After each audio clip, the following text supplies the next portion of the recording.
Salut l'équipe, il y a quelques jours vous parlez de Luka Doncic, probable futur rookie de l'année, en tout cas c'était un petit peu la conclusion de notre dernière vidéo. On va parler d'un autre rookie qui pourrait encore revenir dans la course largement, c'est le pivot DeAndre Ayton. Thomas, on a eu envie d'en parler déjà parce qu'on l'a vu jouer 2 fois en une semaine. La première chose qui me vient à l'esprit de toute manière, c'est ce physique incroyable. Quand tu arrives dans une salle NBA, alors que tu sais que tu vas voir des Golgoth, quand tu les vois en vrai, tu as toujours cette impression de...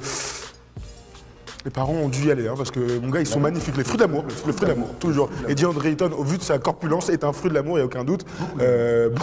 Beaucoup d'amour. Non, c'est vrai qu'il est impressionnant et j'ai aimé, parce que j'ai beaucoup regardé, j'ai aimé son début, sa préparation, son échauffement, parce que je me suis focalisé là-dessus. J'aime bien voir les jeunes joueurs, comment ils s'entraînent et comment ils s'échauffent.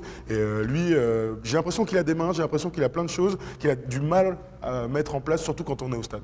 Ouais, alors, c'est vrai que nous on l'a vu 2 fois, il n'a pas été très bon, en grande difficulté face aux Clippers et Montrezl-Harrell. En même temps, beaucoup sur ce début de saison sont en difficulté sur les match-ups avec Montrezl-Harrell. On l'a vu 4 jours plus tard face aux Lakers, où là aussi face à la paire Javal McGee, Tyson Chandler, il a été aussi un petit peu en galère. La question qu'on a envie de se poser, parce qu'il a quand même des stats très bien, on va y revenir, c'est est-ce qu'on n'en attend pas trop déjà de DeAndre Ayton, Tom? DeAndre Ayton, si on en attend des performances individuelles, je pense qu'on est plutôt rassuré, il est régulier, 16 et 10 c'est des stats quand même très importantes pour les pivots d'aujourd'hui, c'est quand même sérieux. Après si on en attend de l'impact sur son équipe et donc sur les résultats collectifs de l'équipe, bien là on peut être un peu déçu puisque Phoenix est dans les bas-fonds de cette NBA. Alors on a posé exactement la même question à toi, à Elie Okobo. J'ai de la chance. Voilà, et lui aussi. Bah, je pense qu'il faut être patient avec tous les jeunes qui arrivent en NBA parce que les Américains ils sortent de collège, donc ils ont joué qu'avec des gens de leur âge, ils n'ont jamais connu le monde professionnel. Pour ceux qui viennent d'Europe, on a connu le monde professionnel, mais la NBA c'est quand même le meilleur championnat du monde. Et quand on arrive, c'est vrai qu'on découvre, il y a un temps d'adaptation plus ou moins long chez certaines personnes. Et sur nos premières années, c'est le développement, c'est apprendre. Et c'est ce que font les équipes pour nous. Ils nous développent, on apprend avec les joueurs, nos entourages, les adversaires. Et voilà, c'est du positif. Donc Elie, qui est bien placé en tout cas pour parler des jeunes qui arrivent en NBA, il prône le temps et la patience. Et effectivement, parce que on a quand même toujours ce fantasme, Thomas, mais qui remonte ça fait 30-40 ans qu'on a toujours ce fantasme du grand pivot dominant à la fac, qui est drafté en numéro 1 et on pense déjà qu'il va marcher sur tout le monde en NBA. Parce qu'on se souvient de DeAndre Ayton avec Arizona, c'était déjà un physique, on disait il est prêt, il marche déjà sur tout le monde en NCAA. Mais la différence pour moi entre la NCAA et la NBA, physiquement elle est tellement énorme, surtout que les mecs maintenant restent plus qu'un an. Donc des fois on peut se dire sur certains matchs, notamment ceux qu'on a eu, on se dit ah, dans la dureté, il doit encore franchir un cap, alors qu'on imagine que c'était un mec qui était... Moi, je te dis, tu me dis qu'il est prêt, pas complètement encore. Ah mais attends, est-ce qu'il est abouti? Non. Est-ce qu'il est prêt? Oui. Parce que pour moi... Juste sur l'intensité et la dureté. Oui, d'accord. J'entends. Je dis juste qu'un mec qui a 16 et 10, un mec qui, tous les soirs, doit affronter des pivots surathlétiques, alors Javal McGee et Tyson Chandler sont de très bons défenseurs et sont très chiants sur l'impact, donc forcément tu souffres. Mais il faut s'y faire aussi à ce niveau-là. Il a joué quoi, 24 matchs dans sa carrière NBA, tu te rends compte? C'est encore normal qu'il ait des lacunes, si on peut appeler ça des lacunes, parce que pour moi, j'ai juste vu un mec qui ratait ses matchs, sur les matchs qu'on a vus. Quand je vois d'autres matchs, alors... On peut parler des résultats collectifs, c'est important, mais sur les duels en direct, évidemment, quand il évite de tomber par terre sur des crosses, eh bien, je le trouve quand même plutôt sérieux dans l'impact. C'est pas ça son défaut, c'est pas la dureté son défaut aujourd'hui. C'est là où moi je suis pas complètement d'accord. Je l'ai vu quand même sur les prises de position. Sur 2 matchs. Ouais, mais sur 2 matchs. Tu te rends compte que le mec il a fait 6 points contre les trucs, il a 16 points de moyenne, c'est-à-dire qu'il y a eu d'autres matchs où il était très bon. Mais ce que je veux dire, c'est qu'on l'a vendu. Après, dans un contexte universitaire très jeune, on l'a vendu comme un mec qui marchait sur tout le monde. Et c'était le cas. Et il arrive finalement. On a vu d'autres pivots jouer à Embiid. Alors, il n'a pas joué pendant 2 ans, par exemple, quand il s'est fait drafter. Mais quand il arrive, on a l'impression que lui, déjà, était peut-être plus prêt physiquement dans les impacts. Tu n'as pas trouvé que sur les prises de position, notamment face à Tyson Chandler, face à des Montrezl-Harrell, il avait un petit peu de mal à trouver des positions. Entre ces 2 matchs, il a joué Orlando et en face, il y avait Vucevic. Et là pour le coup, il aura marché dessus. Est-ce que c'est vraiment un problème intrinsèque ou tu vois, est-ce que c'est un problème du joueur en soi ou est-ce que c'est le match-up du soir qui n'a pas fonctionné? Tu vois, ça arrive de faire des mauvais matchs, ça fait partie du jeu. Moi, c'est pas ça que je mettrais en avant sur DeAndre Ayton, c'est pas son manque de dureté. Il y a plein d'autres choses à mettre en avant, on va y arriver. Mais ceci dit, ces stats, en préparant cette émission, elles sont très bonnes. 16 et 10 pour DeAndre Ayton. Alors, Certes, le bilan collectif ne montre pas assez en lumière ses stats très corrects. Il a fait aussi des cartons à 25 points par rapport à un Luka Doncic qui lui gagne plus de matchs. Donc forcément, on voit peut-être un peu plus ses stats. Qui est dans une meilleure équipe. Oui, voilà. Qui est dans une meilleure équipe, voilà. Ça revient au même.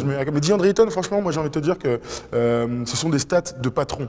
Est-ce que tu as souvenir, toi, de pivots ces dernières années qui dès leur saison rookie, sont à 16 et 10? Tu vas me dire Karl Anthony Towns qui était à 18 et 10. Il y avait Karl Anthony Towns qui est dans un profil complètement différent, beaucoup plus au large, peut tirer à 3 points, ce que DeAndre Ayton ne fait pas du tout dans ses pivots modernes. Il a un petit tir à 3-4 mètres, 4-5 mètres même, qui travaille, qui est plutôt efficient. Mais c'est vrai que lui ne shoot pas du tout à 3 points. Karl Anthony Towns met dans un poste 4-5 un peu fuyant. Et puis Joel Embiid, mais Joel Embiid n'a pas joué ses 2 premières saisons.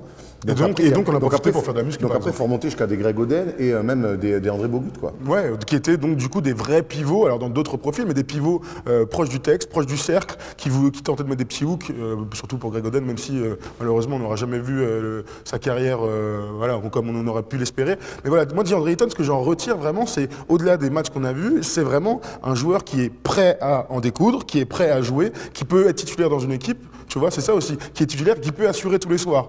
Forcément, il y a des soirs où ce sera moins bien, mais je le trouve vraiment sûr de sa force.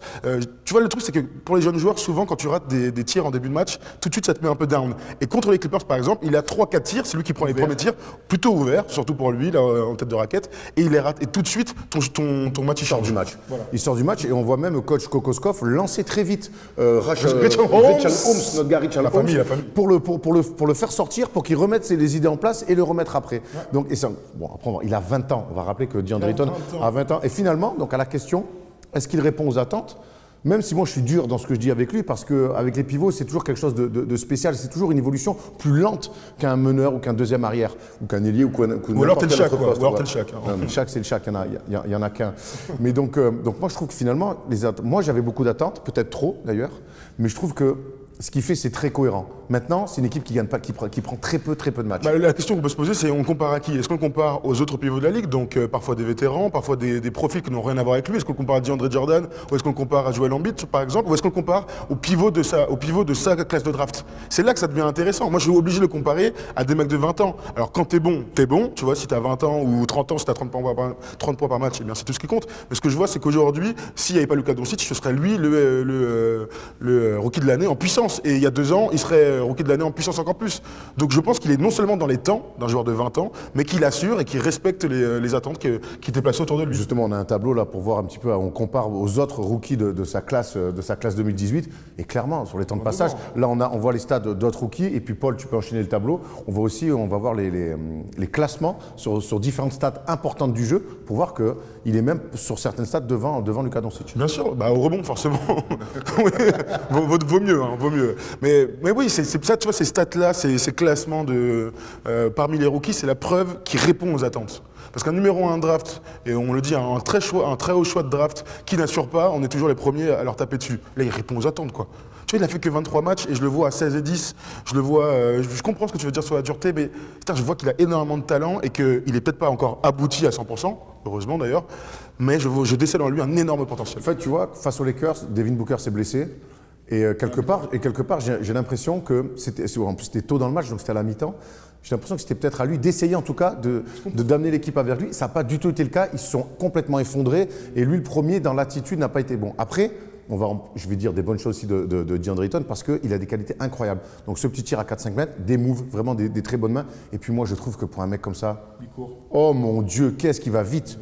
Et ça, honnêtement, il fait énormément de mal. Et d'ailleurs, que ça soit moins face aux Clippers avec Montrezl Harrell qui, dans la vélocité, le concurrence. Mais par contre, les Tyson Chandler et les Jamal McGee, pourtant qui court aussi Jamal McGee, il leur a fait beaucoup de mal. Il est moins délié. Il est moins délié que Tyson Chandler ou que Jamal McGee qui sont des monstres justement de course. Tu sens leurs genoux qui montent très haut. Lui, il est un peu plus robuste, un peu plus pivot à l'ancienne. Mais c'est vrai qu'il a cette qualité de va-et-vient. Alors j'espère qu'il se blessera jamais. Mais tu sens quand même que c'est le genre de mec qui peut se faire un genou un jour. Je sais pas, tu vois.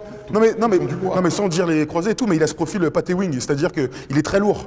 Tu vois ce que je veux dire? J'aime bien la comparaison. On le comparait avant ce début de à David Robinson. Maintenant, il a 24 matchs dans les pattes chez les pros. Est-ce qu'on peut garder cette comparaison? Tu parlais de Patrick Ewing, tu parlais d'autres pivots. Moi, j'ai envie de garder cette comparaison toujours avec David Robinson. Non, moi, fort sur des moves de haut panier. Ce petit tir à 4-5 mètres qu'avait. C'est pas Patty Wing alors? Robinson avait un petit tir avec son tir très chelou de gaucher. Moi je le mettrais vraiment comme un pâté wing. Parce que pâté wing était, tu parlais parfois d'échapper, je dis pas que c'est un échappé de pâté wing, sinon je vais me faire taper dessus. Mais par moment, il avait ce côté où il préférait faire un fadeaway plutôt qu'un hook. Et je pense que DeAndre Ayton est plutôt dans ce truc-là. Et il y a une autre chose qui les différencie énormément, c'est qu'il y a un gaucher et un droitier. Et que moi, pour moi, ça c'est. Tu vois, j'ai toujours du mal à comparer un droitier avec un gaucher. Et l'impact défensif de Ewing qui était d'abord un joueur considéré défensif, non Patrick Ewing défensif, et que DeAndre Ayton est d'abord un joueur qu'on considère plutôt attaquant. Parce qu'il met peu de contre, hein, finalement, il a 0,8 et vu sa taille, on peut imaginer que ça augmente au fil de sa carrière, en tout cas qu'il sente mieux les coups défensivement, parce que ça aussi c'est un truc, il a souvent été pris, tu vois, sur les box-up, plutôt que de les faire et d'assurer, on a senti, et ça faisait du mal à son équipe. Donc c'est peut-être des réglages aussi. C'est sur ces petits détails qu'à un moment donné, il doit asseoir aussi quelque part. Quand ils prennent l'eau, quand Devin Booker se blesse et qu'ils prennent l'eau, à un moment donné, il y a une action où les Lakers prennent 3-4 rebonds ça fait très très mal. Et c'est Tyson Chandler qui le fait. Alors, il a de l'expérience, c'est très dur à contrôler des joueurs comme ça. Mais c'est ce genre de taf qu'il doit faire. On est dans le dur, un shoot raté, je prends un rebond. Allez, on calme tout et on reva de l'avant. Là-dessus, il laisse beaucoup trop son vis-à-vis aller au rebond offensif. J'aimerais qu'on revienne sur le contexte maintenant de Phoenix. Moi, je trouve que j'aime bien alors, il ne gagne pas de match, mais je trouve que pour l'instant, ajouter DeAndre Ayton, il y a Eli Kobo, il y a Booker, il y a Michael Bridges. Non, mais je parle vraiment des jeunes. Je trouve qu'il y a un vrai potentiel dans cette équipe qui doit maintenant apprendre à jouer ensemble, apprendre à gagner. Un bon coach aussi. On a été séduit par les systèmes de coach Kokoskov. C'est l'équipe parfaite finalement pour lui? Oui, parce que c'est un rouage essentiel et ils n'avaient pas de pivot. Ils avaient Tyson Chandler maintenant qui s'éclate aux Lakers, hein, mais qui est dans un autre profil. Oui, je pense qu'il a du temps. Et en début de saison, dans les previews, on disait il va falloir apprendre à gagner, il va falloir installer des choses. Je pense qu'ils installent des choses et le bilan est hyper décevant parce qu'ils ont quand même du talent dans cette équipe-là et que tu as l'impression qu'il y a des mecs qui sont vraiment venus en mercenaires plutôt qu'en mentor. Je pense à Trevor Ariza ou Jamal Crawford. Tu vois, Ariza, j'ai l'impression qu'il y a un peu plus de discussion. Jamal Crawford, on n'en a plus rien à foutre. Hein. Ouais, il est venu pour 15 millions quand même. Hein. Ouais, mais alors, ce que je veux dire. Tu vois, dans l'interview que je fais avec Eli à la fin du match, il me dit que finalement il leur parle pas mal dans les vestiaires. En tout cas sur le terrain, ça se traduit pas vraiment comme ça. Ok. En tout cas, oui, c'est une équipe qui est en retard sur les temps de passage. On pourrait imaginer qu'il soit plus haut. Maintenant, qu'est-ce qu'on attend des fans des Suns?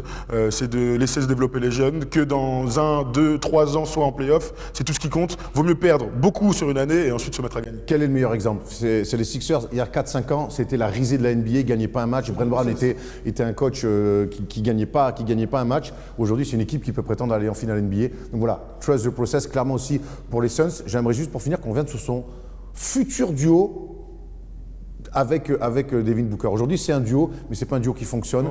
Devin Booker joue meneur, il le cherche beaucoup, mais les deux ne sont pas vraiment encore trouvés de ce qu'on a vu.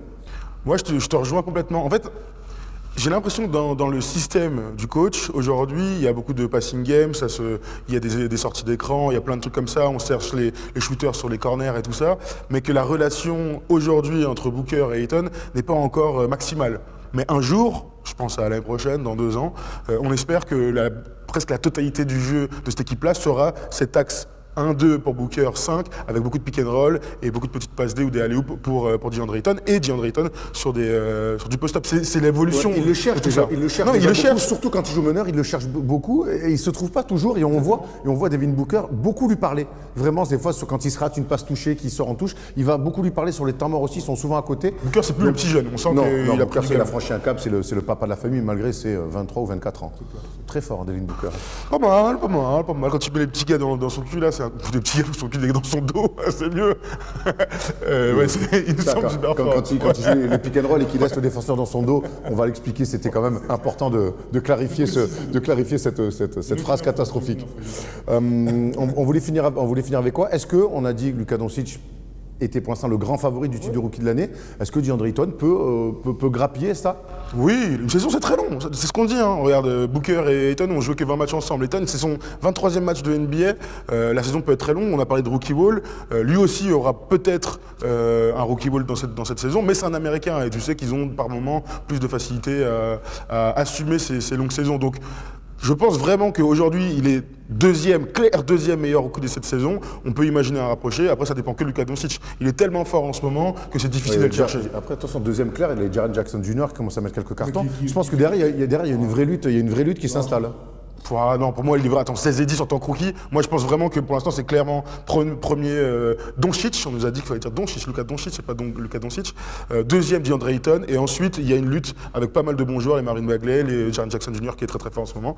Mais là, aujourd'hui, franchement, DeAndre Ayton, c'est un pivot sérieux. 16 et 10, il y a plein de joueurs qui en rêvent et qui ont été All-Star. Hein. Tu vois, Rudy Gobert, il a jamais fait dans sa carrière. Non, mais tu vois ce que je veux dire? Ouais, c'est vrai. Ah bah non, mais c'est une réalité. Il est un peu plus dans les rebonds. Oui, non, Ah, mais c'est 16 et 10. C'est une très bonne comparaison. 16 et 10. Dites-nous, vous, dans les commentaires, faites-nous votre top 3 des rookies là, sur ces 2 premiers mois de compétition. C'est toujours intéressant de vous lire. On a fait un petit peu le tour. On n'a pas fini avec les Suns. Enfin, on a fini pour cette émission là, pour parler de DeAndre Ayton. Et le meilleur reste à venir pour lui et pour les Suns, on le souhaite. Les Suns, on va en reparler parce que dans quelques jours, on vous met une interview d'Eli Okobo qu'on a rencontré tout de suite après le match dans les vestiaires. J'ai eu la chance de voir m'asseoir à côté de lui. Et on a 6-7 minutes avec lui où il nous parle de sa découverte de l'NBA et puis de son nouveau rôle puisqu'ils ont coupé Canaan et clairement les Suns lui font confiance. Très intéressant l'entretien avec Eli Okobo. On se retrouve très vite. Merci mon Tom. Ouais, ben, on se refait une émission derrière. Bah, en 30 secondes. On enchaîne dans 30 secondes. Ciao.